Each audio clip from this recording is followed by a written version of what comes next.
Un nouveau pas vers une candidature officielle à l'OTAN pour la Finlande. Le président et la première ministre se disent favorables à une adhésion sans délai à l'alliance militaire. Les taux de Moscou se desserrent dans la région de Kharkiv. Discussion autour de l'annexion au territoire russe de Kherson. Le point sur le terrain en Ukraine dans ce journal. En Ukraine, un procès pour crime de guerre contre un soldat russe devrait bientôt se dérouler.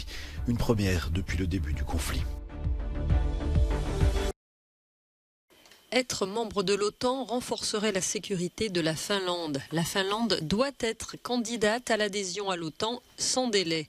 C'est ce qu'ont déclaré ce jeudi le président et la première ministre du pays. Il s'agit de leur première prise de position officielle sur le dossier, un pas important dans le processus de candidature. L'exécutif a annoncé pour ce dimanche une conférence de presse qui devrait donner davantage de détails.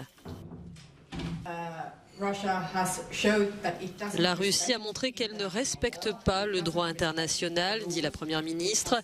Elle ne respecte pas les règles qu'elle a elle-même appliquées auparavant.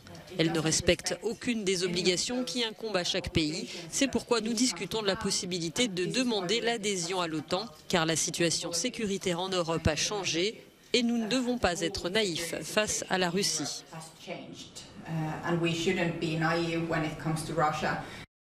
Outre un passé tumultueux, la Finlande partage 1300 km de frontière avec la Russie.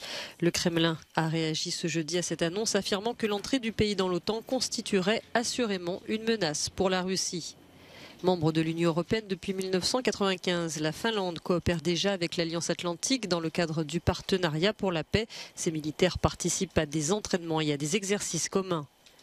L'invasion de l'Ukraine a fait basculer l'opinion. 76% des Finlandais sont aujourd'hui favorables à l'adhésion à l'OTAN. C'est 3 fois plus qu'avant la guerre. Un char d'assaut détruit. Voici ce qu'il reste de la présence russe dans ce secteur de la région de Kharkiv. Une zone où les Ukrainiens semblent avoir repris l'avantage.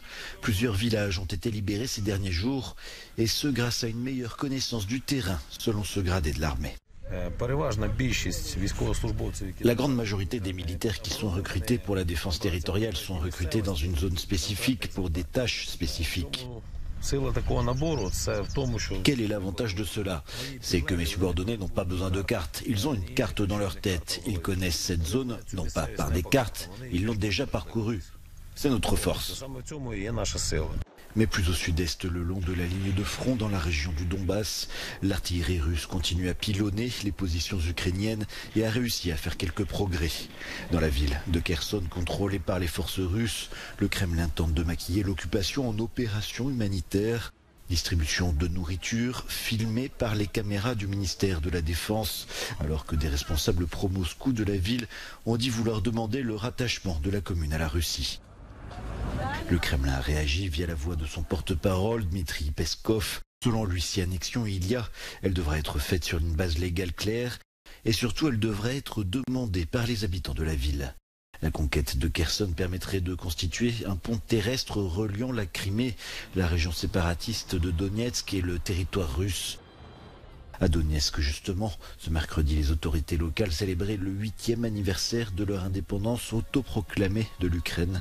Le symbole du démantèlement du pays voulu par Moscou. En Ukraine, malgré la guerre, la justice tente de continuer à faire son travail.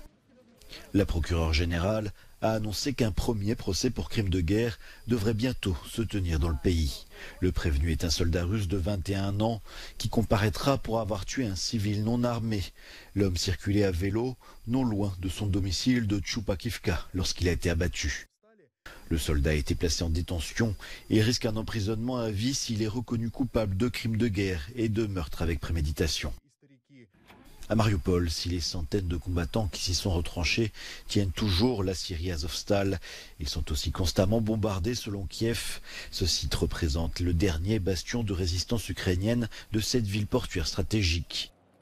L'Ukraine a offert de libérer les prisonniers de guerre russes en échange de l'évacuation en toute sécurité des combattants gravement blessés, piégés à l'intérieur de l'usine.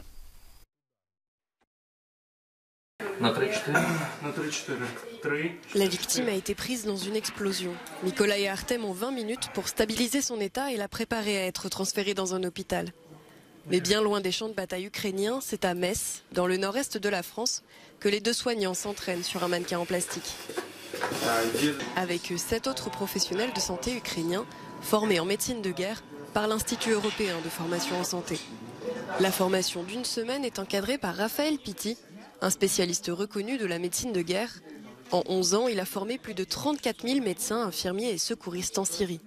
Ce que nous leur apprenons, c'est justement toutes ces procédures préhospitalières et hospitalières qui vont permettre de stabiliser une victime pour lui permettre d'attendre la thérapeutique, pour essayer de le sauver. Il fallait qu'ils soient anesthésistes, réanimateurs ou urgentistes.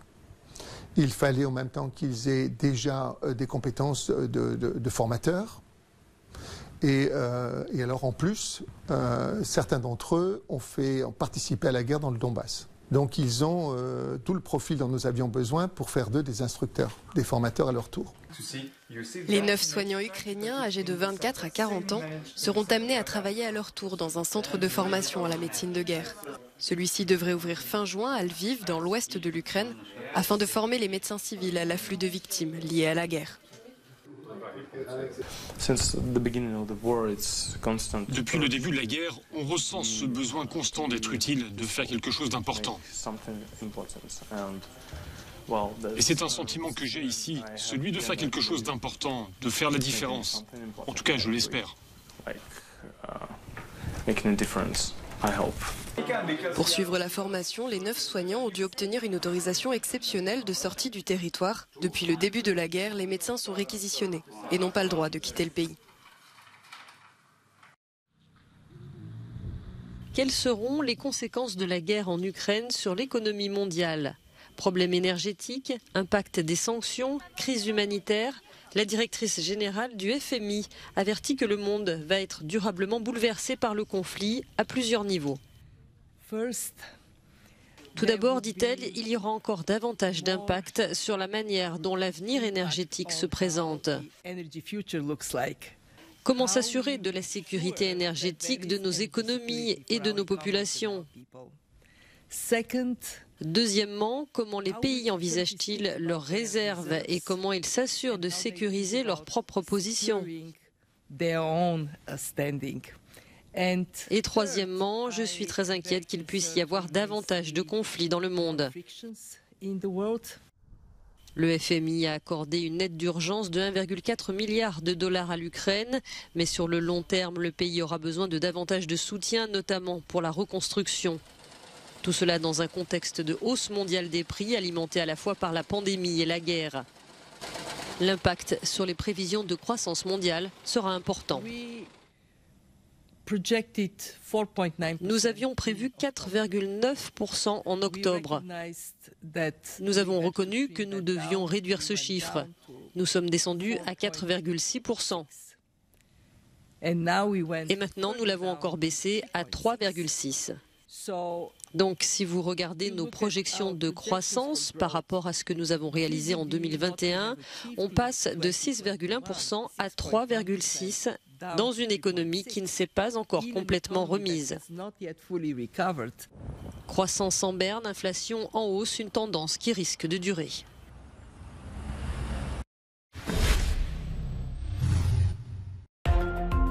Le Sénat américain a échoué mercredi à adopter une loi garantissant l'accès à l'avortement dans tout le pays.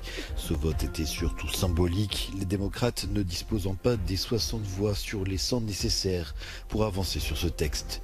L'initiative visait à contrer la décision très attendue de la Cour suprême qui pourrait laisser aux États le choix d'autoriser ou non l'avortement. Le dirigeant nord-coréen Kim Jong-un a appelé à des mesures de confinement à l'échelle nationale après que la Corée du Nord a détecté son premier cas de Covid-19 depuis le début de la pandémie. Ce premier cas correspond au variant Omicron, a précisé l'agence officielle de presse nord-coréenne. Le pays a complètement fermé ses frontières dès le début de la pandémie en 2020, aux dépens de son économie.